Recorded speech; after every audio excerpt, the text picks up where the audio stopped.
Fox Focus. A few minutes for a closer look. Hello there, and welcome to another edition of Case or No Case here on Fox Focus. I'm Andrea Williams. If you have a couple of moments, we'd love to test just how well you know the law with my friend Jeff Pitman. He's an attorney at PKSD Law Firm. How are you, Jeff? Doing good. How are you? I'm doing well, and it's always good to see you, even if it is virtual. Another episode of Virtual Case or No Case from the PKSD Global Headquarters. So, are you ready to go? I am ready. Let's do this. Okay, so you're driving westbound on Blue Mountain Road, and you're driving the speed limit, just going along, and you see in your rearview mirror that there's a couple of cars approaching you very, very fast. And so they're catching up to you, and you're concerned that you're going to get crashed into from behind.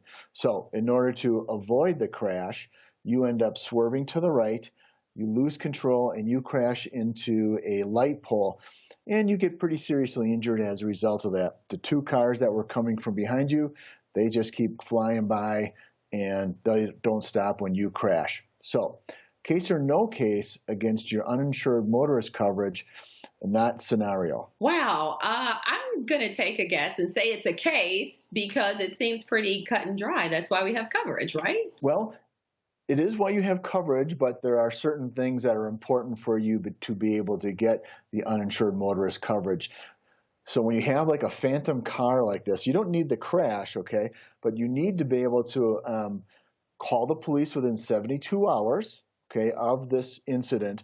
And you have to have an independent witness under Wisconsin law for when you have a phantom vehicle like this. So if it was just you on the road and you don't have anybody else to testify about this car's racing by you and causing you to swerve, there might not be a case. But if there is an independent witness, there would be a case. So the key here for uninsured motorists is you need to call the police within 72 hours, and you better hope you have an independent witness. Wow, I learn something new every time. And I think you've got another case for us, right? I do. It's an assisted living case. So your mom decides that she needs to have a little more help around the house. And so she decides to move into assisted living so that will help her with her activities of daily living, laundry, stuff like that. And she can go to the dining room for meals. Now, your mom's in pretty good shape, but she does use a walker to be able to walk around. But she can get around on her own and do everything like that. So she is going to go down to the dining room for her meal, and it's lunchtime. And so she starts walking down there, and there's a caregiver that is with her who's walking alongside of her, not helping her, but walking alongside with her going down to the dining room. Your mother ends up tripping and falling and ends up breaking her shoulder, requires some surgery, and she may not be able to go back to assisted living. So case or no case against the assisted living facility in that scenario? Wow, that's another tricky one, but I'm going to say no case, Jeff. Yeah, you're right. There's probably not a case in this scenario since your mom didn't need assistance with walking.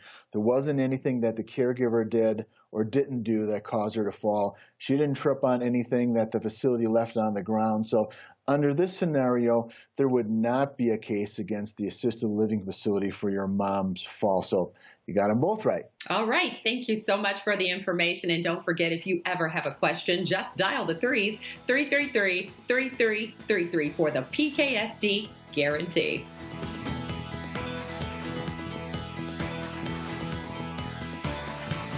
Interested in appearing on Fox Focus? Email us at foxfocus@fox6now.com.